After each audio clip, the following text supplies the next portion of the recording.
So from 2007 to 2016, Tamsin managed a program of research and advocacy in Latin America and Africa for PEN International, providing support to writers and journalists at risk. She holds a PhD in politics from the University of York and an MA in human rights from the University of London. So if I can invite Tamsin to come up and give her presentation. Thank you very much.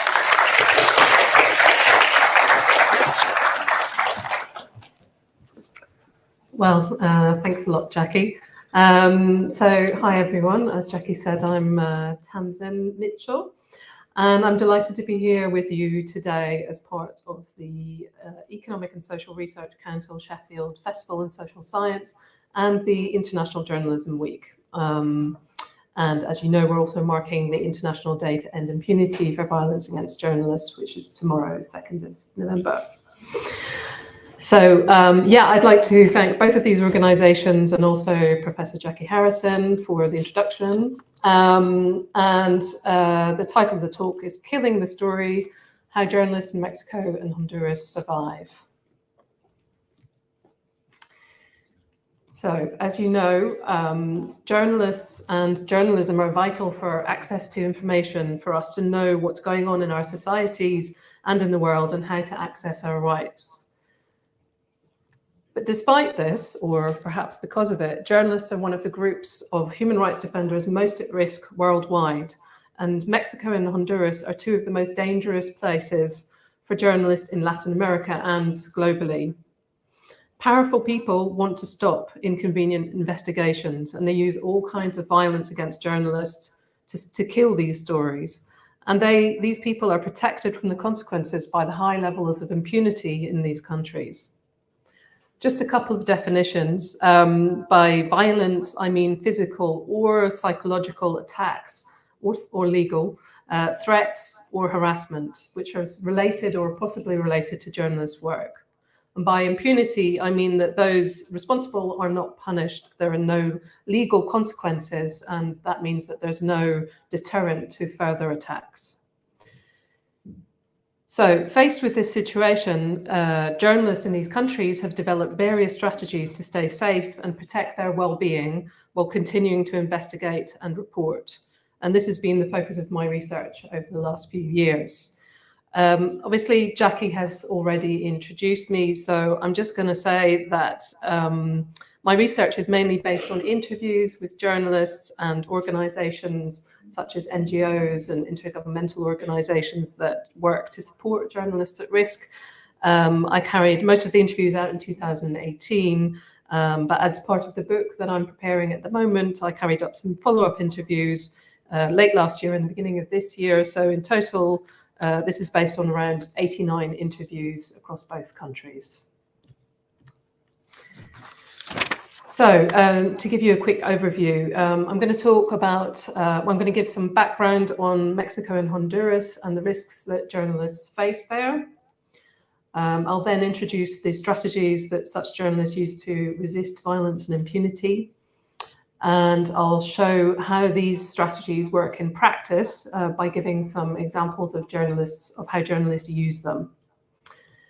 We'll then move on to a conversation. I think we're actually going to do Q&A from the audience first, and then a bit of a conversation with Jackie Harrison. So if you have any questions, please do make a note of them at the end. So first, Mexico, just to give you a bit of context. It's in North America, right at the bottom. The capital is Mexico City, and I don't know whether you can see the cursor. It's right in the middle of the country here. And this is where I did interviews, and also in the east of the country, in Veracruz state, which is in the Gulf of Mexico. It's a large country with around 127 million people living there. It's relatively wealthy with a gross national income per capita of around just under £18,000. It's considered to be a partial democracy and probably regressing in the last few years. The president since 2018 is Andrés Manuel López Obrador, also known as AMLO, of the leftist National Regeneration Movement, or the Morena party. He was elected as an alternative to the two mainstream parties who'd ruled uninterrupted in Mexico until then, and his victory was widely seen as an anti-establishment reaction by a population tired of violence and corruption. There's very weak rule of law in Mexico and a history of widespread human rights violations and impunity, especially since the so-called war on drug cartels, which started in 2006. Since then, at least 360,000 people have been killed and at least 110,000 people have gone missing. It's not known where they are. And unfortunately, this record has not improved under the current president, despite his promises. Turning to to Honduras, it's a country located in Central America, which you can see here.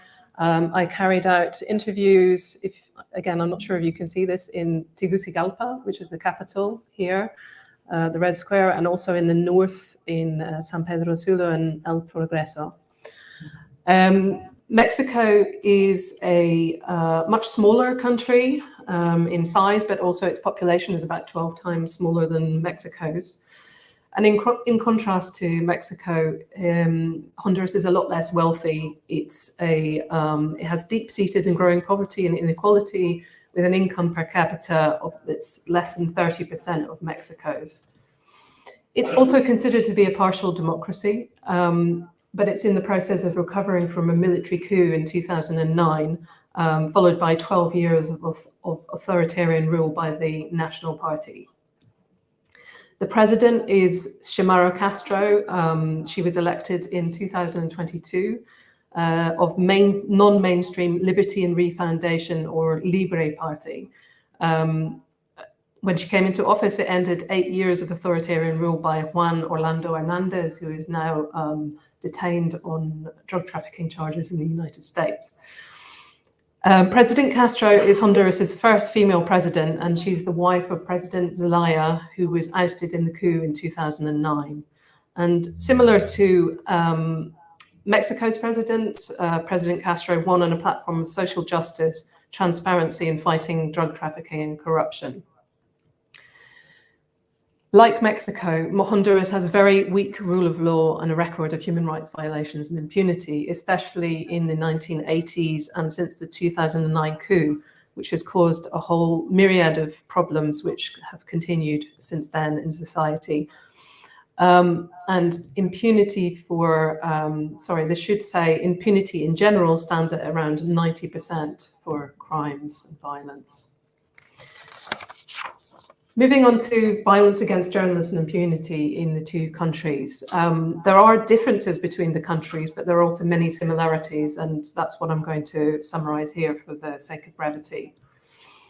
So, first of all, I just wanted to say that this photo shows a man at a protest in Mexico City in January 2022 following the murder of 3 journalists. And the sign he's holding reads, "I hate silence." So violence against journalists in Mexico and Honduras has been documented since at least the 1970s and the 80s, but it has intensified this century. In Mexico, 157 journalists were killed between 2000 and 2022 in possible relation with their work, and another 28 were forcibly disappeared. In Honduras, at least 99 journalists were killed between 2001 and January 2023, most of them since the coup in 2009. Non-fatal attacks non-fatal attacks are even more frequent in both countries, including threats, assaults, forced displacement, arbitrary detention, and torture. And in recent years, there's also been a rise in other types of attacks, including attacks online against women journalists, lawfare, or the use of lawsuits to harass, criminalize, and silence journalists. For example, defamation lawsuits or strategic lawsuits against public participation, or SLAPs. Public attacks or smears on journalists by government officials, and sometimes even the president in the case of Mexico. And this has happened especially since the new governments that I mentioned have come into power. And there's also been the targeted surveillance of online communications, including by governments. It's important to mention that such violence doesn't affect all journalists equally. It mainly targets independent and investigative reporters who cover sensitive or controversial topics, such as human rights violations, corruption, organized crime groups, and politics. In other words, journalists who are human rights defenders. It also affects journalists who are based outside the capital cities and larger cities, and who work for local or regional outlets rather than national or international outlets. So this is more than generalized violence and insecurity, although that's a really big problem in both countries. This is targeted violence against these journalists. And impunity for such attacks is almost total. In Mexico, it's around 98%, and in Honduras, around 90%. So this obviously makes it very difficult to prove who is responsible, and at the same time easy for governments to blame generalized violence and organized crime groups, because there aren't the convictions, the law cases to prove who is responsible. However, both official and NGO reports suggest that state agents are a key, if not the main perpetrator, responsible for up to 40 to 50% or more of all attacks against journalists. And there's often collusion between state actors and organized crime groups. Hence, as you can see, the state is responsible for a substantial proportion of the violence against journalists, as well as the impunity. So, given all of this, how do journalists survive and keep on working? I'm going to outline 4 different strategies that fall under 2 main approaches. So firstly, state-centric protection, which means journalists asking the state or state institutions for protection and justice, which they can do either directly, and I call this domestic strategies, or indirectly using international human rights mechanisms and actors, and I call this international strategies. Both of these state-centric strategies tend to rely a lot on local and international NGOs and lawyers and other organizations that assist journalists at risk. This is because there's a need for legal and specialist knowledge, contacts, networks, and resources. And then self-protection, by which I mean journalists relying on themselves and each other for protection, both activist strategies and professional strategies. NGOs sometimes play a role in these strategies, but it's more of a supporting role, whereas journalists are the main actors. So I'll now explain each of these strategies in a bit more detail and give some examples of what they look like in practice. It's important to mention that in real life, these approaches and strategies, although I've kind of laid them out here, aren't mutually exclusive. Journalists can use one of them or several of them or all of them at the same time, and they're not necessarily going to use them in the order that I'm going to present them here. So asking the state for protection and justice directly, or domestic strategies. Over the last 15 to 20 years, Mexican and then Honduran authorities have set up dedicated institutions to address violence against journalists and impunity, including protection mechanisms run by the government for journalists and human rights defenders, and specialized prosecutors to investigate crimes against journalists. This has often happened under a great deal of pressure from the international community and also from domestic civil society. So a significant number of the journalists that I interviewed were or had been beneficiaries of government protection programs at national or local level.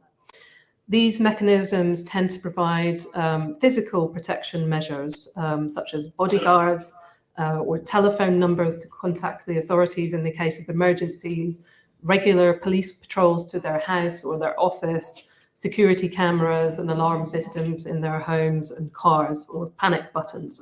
So they're physical protection measures, and they often involve the police.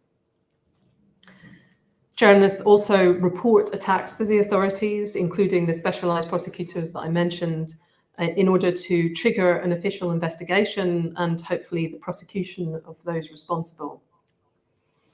They take part in legal action, so they have to defend themselves when prosecuted, which happens frequently for defamation, libel, slander, and other similar charges under civil and criminal law. And they are also represented in the rare cases when perpetrators are prosecuted or sued. For example, in Mexico, there has been recently the prosecution and conviction of the killers of two well-known journalists, Miroslava Breach and Javier Valdez. Sometimes journalists also take part in lobbying for changes in laws and policies to improve protection for journalists, but usually this lobbying is led by civil society organizations and NGOs rather than journalists themselves. So to give you an example of what I'm talking about, this is Humberto Paget Leon. He's a journalist based in Mexico City. He's a reporter for a well-known broadcaster, and he's an award-winning author. I think he's holding one of his books here. He writes about organized crime, drug trafficking, violence, corruption, and human rights. And he's faced numerous attacks over the years. For example, he's been attacked and he's been attacked and threatened by organized crime and police. He's been arrested and he's faced lawsuits. For example, he was beaten up and threatened by drug dealers when investigating drug sales in the National University of Mexico in 2017. In this case, he pursued the prosecution of his attackers. People don't always do this because can be quite dangerous. And in this case, it's particularly dangerous because of the drug dealers' links to organized crime.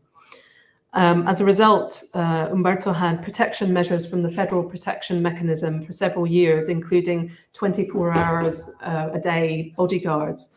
And Humberto said that he really highly valued these bodyguards. He thought they were very professional. They were not provided by the state, they were from a private company. But he said they did also make reporting and life in general extremely difficult. But he decided to leave the protection mechanism in 2019 because he didn't trust the authorities anymore. Why? Well, several reasons, but in particular, during this prosecution, the Federal Prosecutor's Office leaked his personal details to his attackers, which put him and his family at heightened risk. It meant that they had to move house and keep their new address secret from almost everyone apart from very closest family members. As of this year, he's still pursuing the prosecution of the attackers, but with very little in the way of results. Of the 5 people accused, only one of them is still in jail, and drug trafficking in the National University still continues today.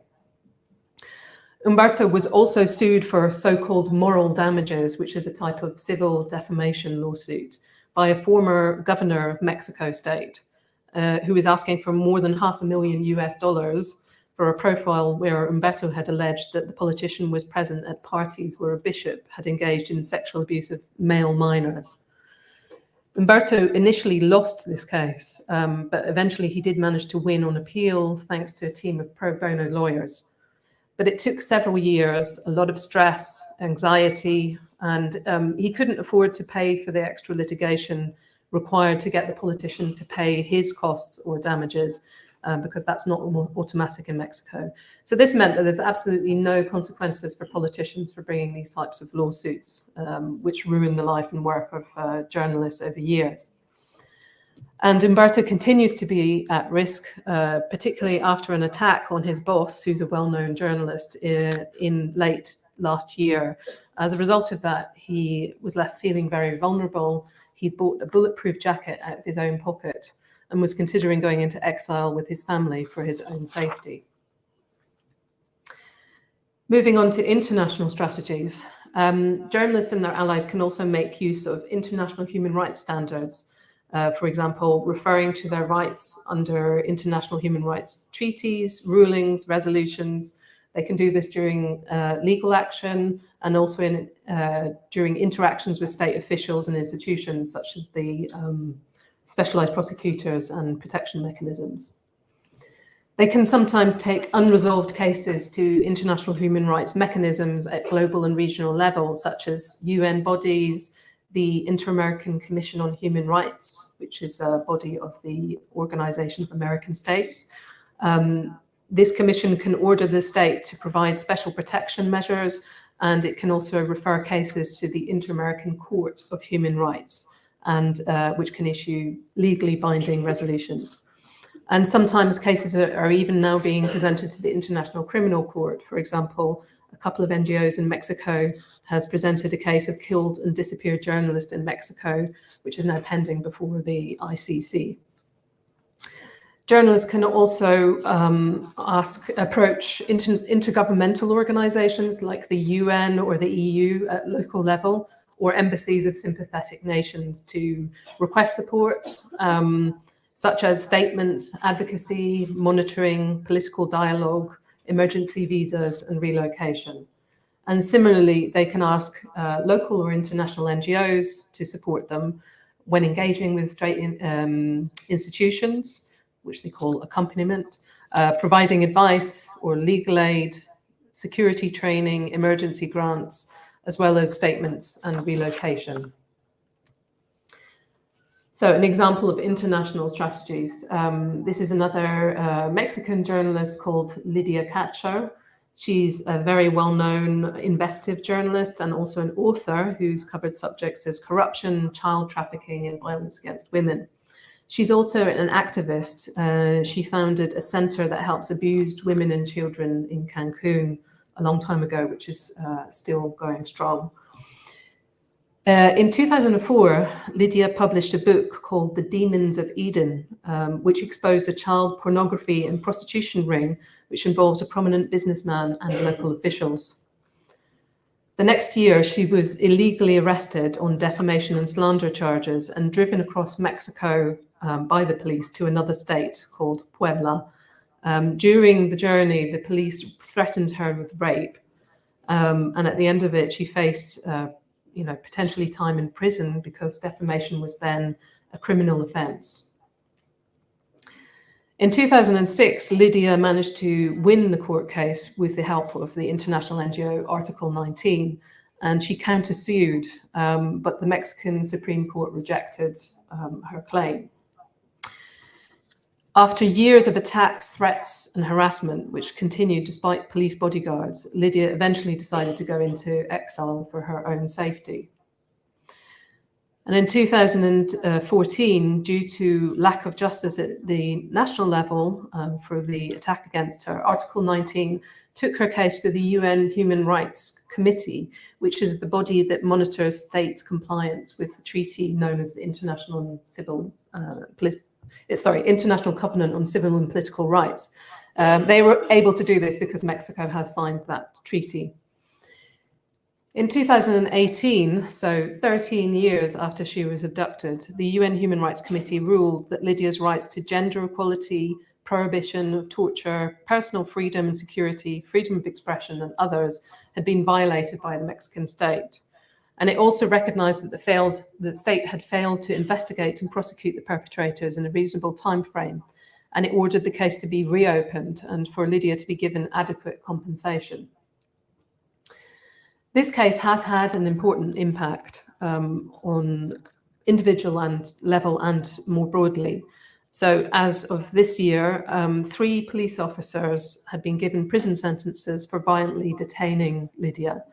The former police chief of Puebla State was detained pending trial, as was the former governor of Puebla State for masterminding the attack. And this is actually the first time that a high-level Mexican official has been detained for attacking a journalist in Mexico. So it's quite important. And the ruling has also helped to act as a catalyst for the decriminalization of defamation across all but 2 out of 32 states in Mexico. So important impacts, but at the same time, Lydia still has to live in exile for her own safety. So as you might have guessed by now, there are some drawbacks to state-centric approaches at both domestic and international level.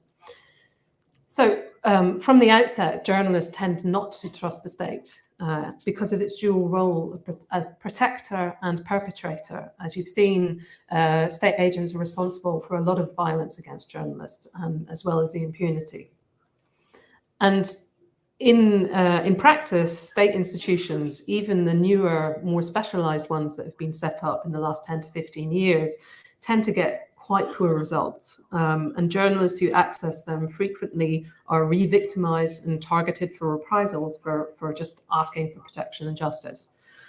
And over time, these institutions appear to be deteriorating rather than improving in some cases. And obviously, violence and impunity are still continuing.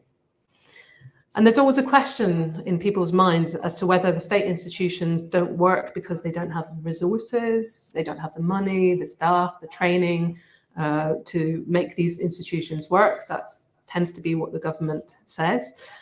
Or is it simply because they don't want these institutions to work? Is it a lack of political will?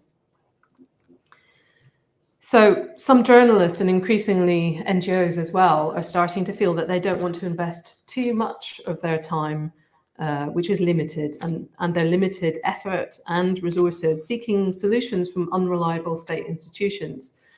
They feel that perhaps journalists and civil society are being manipulated by the government. They may start to disengage from institutions. In terms of international solutions, although they can have far-reaching impacts, like the UN ruling in the case of Lydia Cacho, which I just mentioned, the implementation of international human rights standards is ultimately dependent on political pressure at domestic and international level, not legal enforcement, which in turn depends a lot on the context, on how good relations are between government and the civil society in a country and the government and the international community. And it can take years for decisions to be implemented, as we saw with Lydia's case. International pressure is often necessary, but it's discretionary and unpredictable and has clear limits. There's a danger of governments merely simulating compliance or pretending to abide by international human rights law, which they can do in part because the international community is reluctant to use coercive measures such as sanctions or cutting aid. As mentioned, these strategies rely a great deal on local and international NGOs for legal, technical expertise, contacts, resources, and so on. But the capacity of these NGOs is limited and they can't possibly meet the huge demand from journalists at risk. And another issue is that with these state-centric approaches, journalists play the role of victims and beneficiaries of NGOs rather than a more active role. So all of this means that there's a need for alternatives to complement or replace state-centric protection, which is state self-protection. Looking first at activist strategies, a high number of the journalists that I interviewed had taken part in activism around violence against journalists and impunity in both countries, especially in Mexico and especially in the capital cities in both countries. Journalists took part in activism in at least three ways.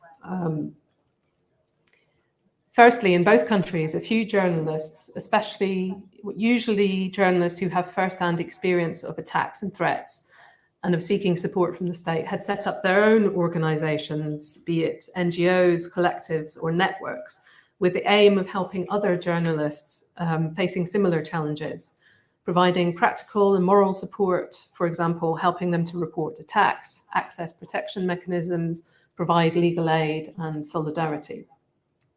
Secondly, a significant minority of journalists in both countries had taken part in protests and vigils against violence and impunity, especially in Mexico. The main aim of such protests was to exert pressure on the government to end violence and impunity by generating public and media attention. But journalists also talked of awareness raising, showing solidarity, and providing an outlet for their emotions as important aims of protests.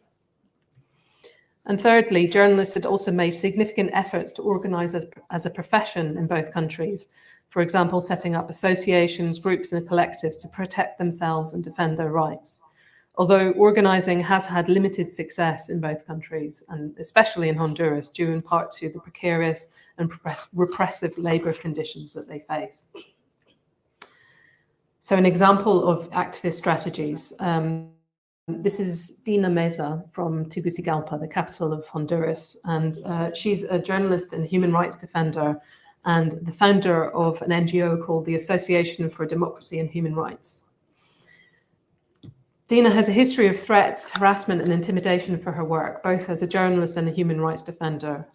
And in fact, she conceived the idea for her NGO during a period of temporary exile at the University of York in the UK, where she went after facing serious threats in Honduras.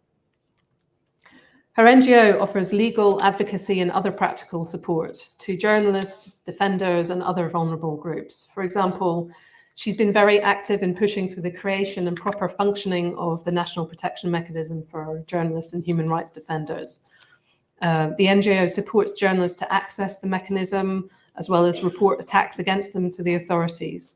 And Dina herself was a member of the Protection Mechanism's Civil Society Advisory Board for several years, as well as a beneficiary of the programme in the past. The NGO has also provided legal aid for journalists being prosecuted for criminal defamation and suing perpetrators of attacks, including the police. They've helped journalists in different departments of the country to set up groups to defend their right to freedom of expression, including via training in security and legal literacy, or understanding and using their rights in domestic and international law. Also, how to report attacks to the authorities and bring legal action. The NGO also runs a website which publishes news and reports on freedom of expression issues and related attacks.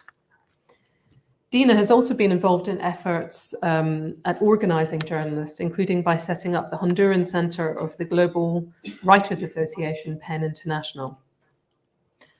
Unfortunately, Dina has come under renewed attack since the government of Xiomara Castro came into power, including by police and government ministers. This is likely linked to her criticism of what she sees as the government's dismantling of the protection mechanism for political reasons. She's faced intimidation, threats, harassment, and surveillance, both online and offline. I'm just going to skip that one. Finally, journalists use what I call professional strategies because these strategies relate to the practice of journalism itself, and they're incorporated into their work. So journalists use several self-protection measures to try and keep themselves safe while they continue to report. These self-protection measures tend to involve individual journalists rather than groups. So first of all, basic one, self-censorship. So journalists keep reporting, but they avoid investigating or covering a certain topic due to fear of reprisals. For example, sensitive topics like organised crime groups and their links to state authorities. There's also accommodation, which means that journalists interact with violent or potentially violent actors. In other words, this could include the authorities or organised crime groups, often not out of choice, just because they have to. They can't avoid it. So, for example, they might engage with the government protection mechanism, but they're not really expecting to get any protection, or they might report attacks to the authorities, but they're not really expecting an investigation to happen.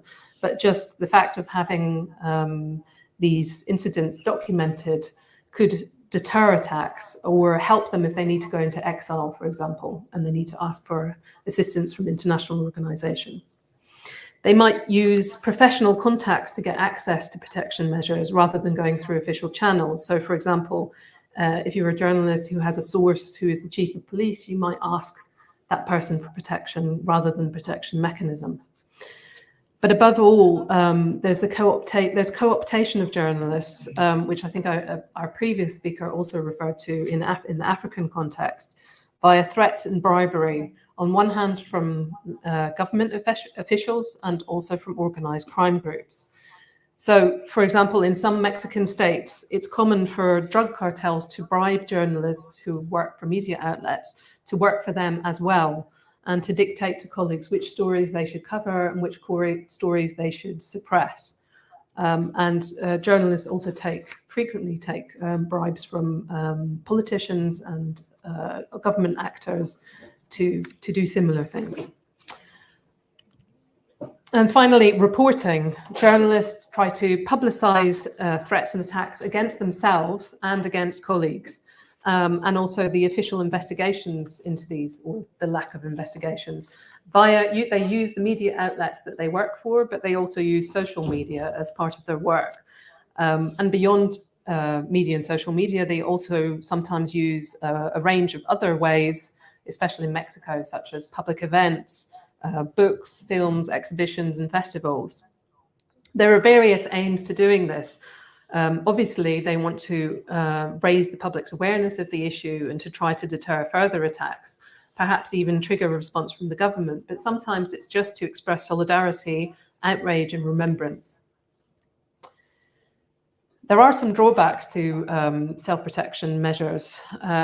They provide some protection, but it's mainly for individuals, as I mentioned, and it tends to be short-term. They can be risky, carrying the threat of violent reprisals. So, for example, accepting bribes from organized crime is definitely very risky. Reporting on violence against journalists can also lead to attacks on the journalists reporting on it. And they can also be problematic for journalism itself. They can undermine journalism as a profession and its usefulness to society if you're self-censoring or your agenda is skewed because of bribes. And this can erode mutual trust between journalists, but also public trust in journalists and journalism, and reduce public support for journalists at risk. Hence, many journalists, particularly those with experience of activism or working with NGOs, have developed broader self-protection strategies which focus on improving their work as well as continuing it more safely. In other words, they combine protection and professionalization. These strategies work at different levels and focus on building support for journalism and journalists within the profession itself, among the public, and at international level. So, building internal support. Some journalists, especially in Mexico, often, if they're reporting on a sensitive story, they may simultaneously publish the story in more than one outlet, in several outlets at the same time, at domestic and or international level. And they do this in order to overcome censorship. You know, when one outlet refuses to publish a story, it also spreads the risk of reprisals against the journalists and media outlets involved, and it can also increase the impact of the story.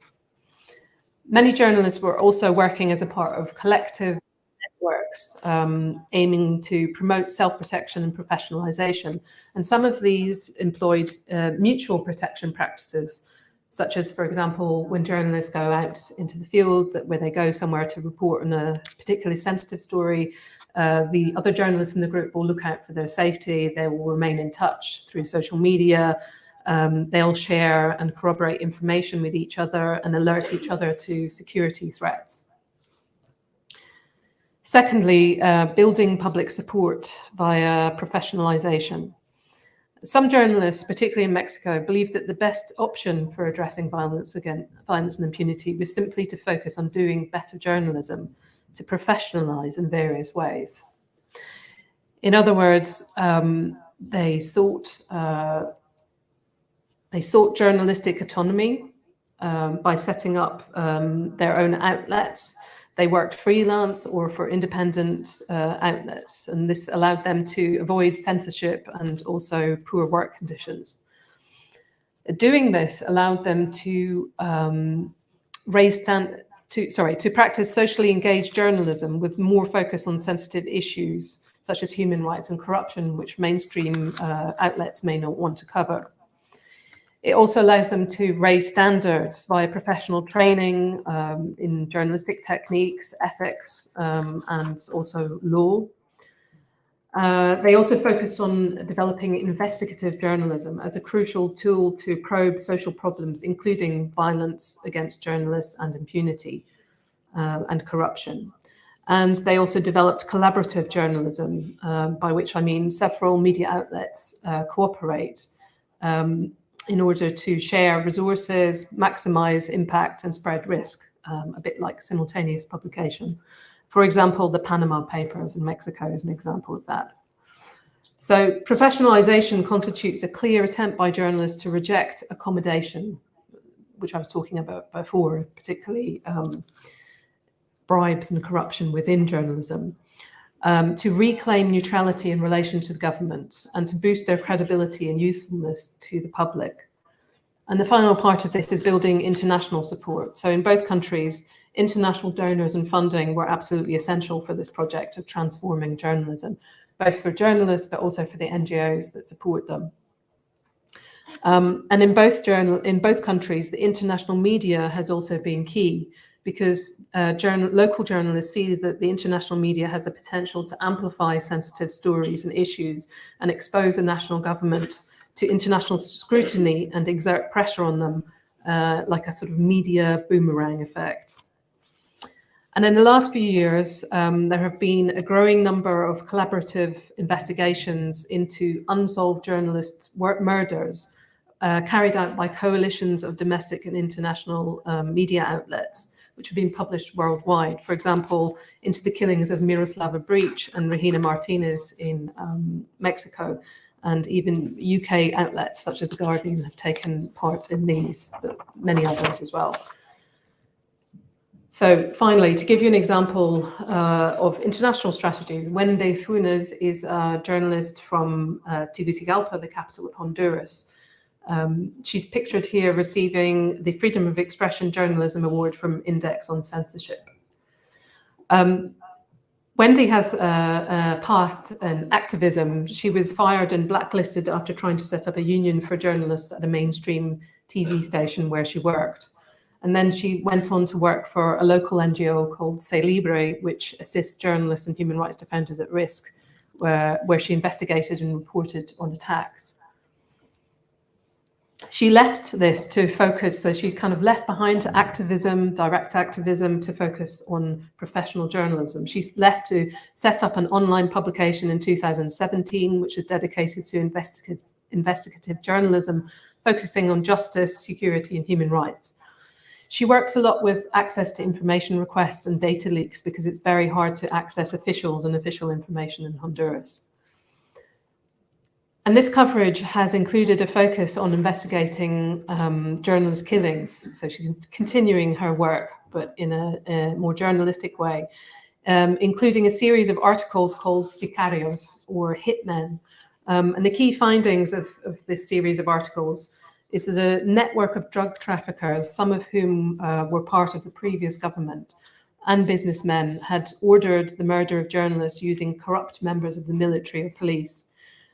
And then the hitmen and their helpers are themselves killed by the network during the official investigation and prosecutions in order to remove the witnesses and make it impossible to identify and therefore convict the masterminds of crimes. And this is a recurring problem in addressing impunity for crimes against journalists. It's very difficult to identify the masterminds rather than just the people who were hired to kill someone. Wendy feels that this coverage has made these issues more visible and keeps them on the news agenda, but it's also very risky. And doing such investigations has made her and her team much more aware of the need to follow security protocols designed with the assistance of NGOs, especially around digital security. So like secure platforms and storage, encryption, and getting regular security training. She and her colleagues have been involved in some collaborations with other local media outlets. They've done some simultaneous publication of stories and also joint investigations. But she says that this has been really challenging so far because there's a lack of funding for it, and also an undeveloped culture of collaboration in journalism in Honduras. International support has been really vital. This was a struggle in the beginning. As she's gained a profile internationally, she's managed to attract some international donors, such as the National Endowment for Democracy and the EU.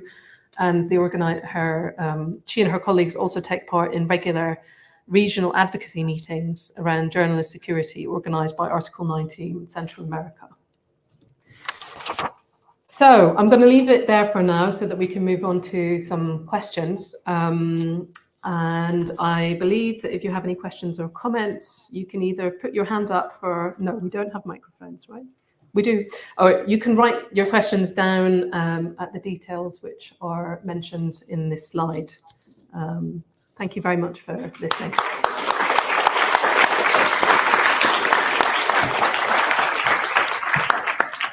Oh, that was wonderful. Thank you very much. We've learned a lot from that. I don't know how to say, when we say wonderful,